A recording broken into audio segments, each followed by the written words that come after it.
दूसरी दलील शिया जाकिरीन की तरफ से हमारे अहले सुन्नत की किताब से ये दी जाती है, जो तारीख़ तबरी में ये वाक़या मौजूद है। जिल्द नंबर 2 है, सफ़ा नंबर 441। इसमें जो वाक़या मौजूद है कि हज़रत आयशा रदी अल्लाह ताला अन्हा फरमाती है कि रसूलुल्लाह सल्लल्लाहु ताला अलैहि वसल्लम मेरे सीने से टेक लगाए हुए मेरे हुजरे में फौत हुए।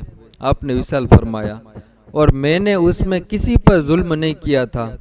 उस वक्त मेरी नादानी और कम उम्री की बात यह थी कि रसूलुल्लाह सल्लल्लाहु ताला अलैहि वसल्लम मेरी गोद में फौत हुए।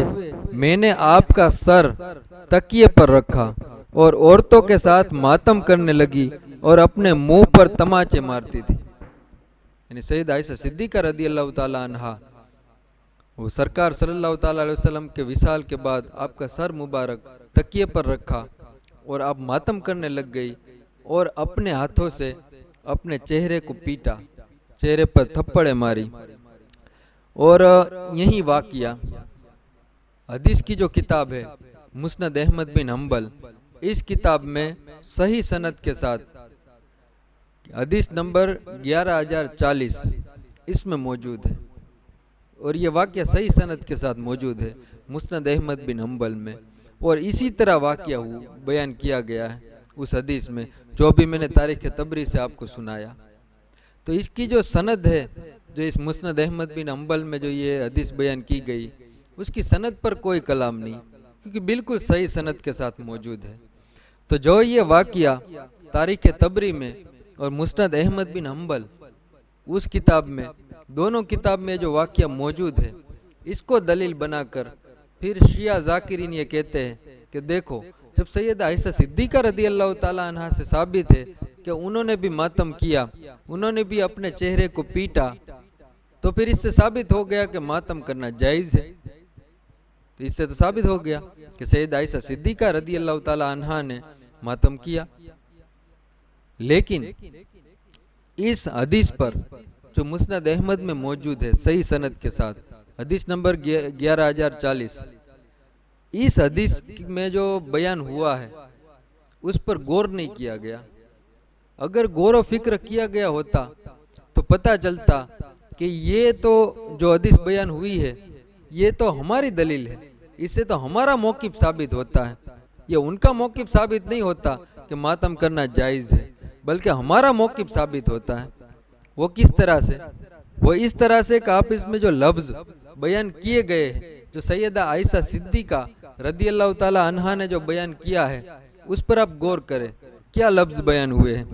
इसमें ये लफ्ज़ बयान हुए हैं कि सैयदा आयशा सिद्दीक़ा रदी अल्लाह ताला अन्हा ने फरमाया कि उस वक्त, यानी सरकार सल्लल्लाहु ताला अलैहि वसल्लम के विसाल के वक्त, उस वक्त मेरी नादानी और कम उम्री की बात ये थी।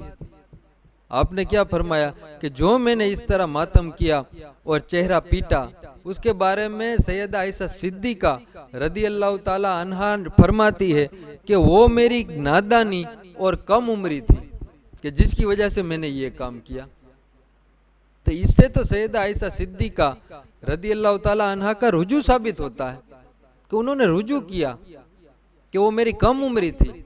हालांकि बात भी इसी तरह थी कि सरकार सल्लल्लाहु ताला अलैहि वसल्लम का जब विसाल हुआ तो आयशा सिद्दीक़ा रदी अल्लाह ताला अन्हा की उम्र सिर्फ 18 साल थी। इसीलिए सैयदा आयशा सिद्दीक़ा रदी अल्लाह ताला अन्हा ने जब ये वाक़या बयान किया, वो आखिरी उम्र में हो सकता है बयान किया होगा, क्योंकि तभी तो वो फरमा रही है कि वो मेरी कम उम्री थी और मेरी नादानी थी। अब उससे इससे तो उनका रुजू साबित होता है, वरना तो उनको ये कहना चाहिए था कि जो मैंने सरकार सल्लल्लाहु ताला अलैहि वसल्लम के विसाल पर जो मैंने मातम किया और अपने चेहरे को पीटा, वो तो मैंने बहुत बड़ा सवाब का काम किया। उनको तो ये फरमाना चाहिए था। इसकी बजाय सैयदा आयशा सिद्दीक़ा ये फरमा रही है कि वो मेरी नादानी और मेरी नासमझी और मेरी कम उम्री की वजह से मैंने ये काम किया। इससे पता चलता है कि सैयदा आयशा सिद्दीक़ा रदी अल्लाह ताला अन्हा ने इससे रुजू कर लिया। तो जब सैयदा आयशा सिद्दीक़ा रदी अल्लाह ताला अन्हा ने जब रुजू कर लिया, उन्होंने इसको अपनी नासमझी और कम उम्री करार दिया, तो फिर उन लोगों को भी चाहिए कि वो भी जो आज मातम को जायज़ करार देने की कोशिश में लगे हुए हैं, उनको भी ये मातम को अपनी नासमझी समझना चाहिए।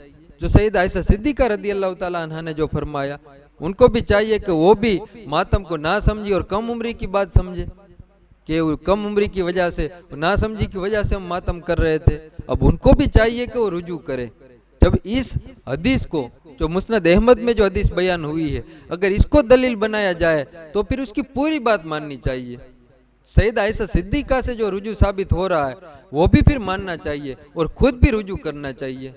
ये कैसी बात हुई कि आधी अधूरी अपने मतलब की बात मान ले, और जिससे आयशा सिद्दीक़ा रदी अल्लाह ताला अन्हा का जो रुजू साबित होता है वो मानने के लिए क्यों तैयार नहीं है कि जब सैयदा आयशा सिद्दीक़ा ने रुजू कर लिया हम भी रुजू कर ले? ये क्यों नहीं मानते? अल्लाह तबारक व ताला हमें दीन की सही समझ बुझ अता फरमाए।